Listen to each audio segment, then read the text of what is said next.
Tonight, there's been a lot of backlash by Republicans against free speech since the assassination of their free speech champion, Charlie Kirk. 12 News journalist Bram Resnick spoke with a leading First Amendment advocate who says that the backlash is one of the tragedies stemming from Kirk's death. Bram? Yeah, Caribe, I spoke with Nico Perino, an executive at the Nonpartisan Foundation for Individual Rights and Expression, widely known by its acronym FIRE.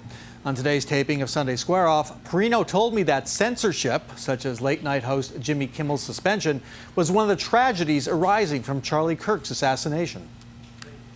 He was a free speech champion, and yet in the wake of his assassination, the right wants to crack down on free speech. How do you explain that? I think it's a betrayal of Charlie Kirk's legacy if we undercut the very values he was on campus to defend by censoring people who say hateful or hurtful things, who don't celebrate his life or legacy.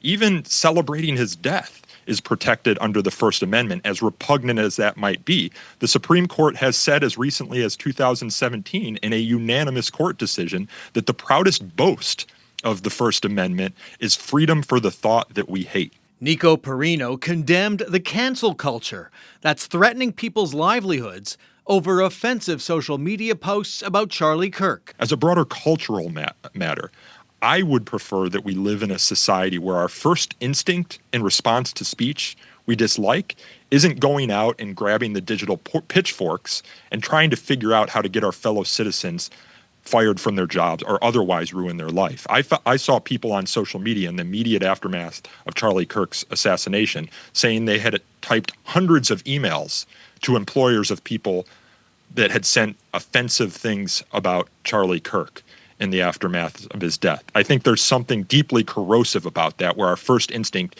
isn't to meet speech we dislike with more speech, but rather to figure out how to fire or punish the speaker we disagree with.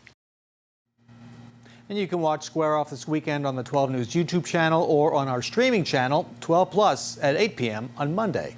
Live in the newsroom, Bram Resnick, 12 News. Bram, thanks.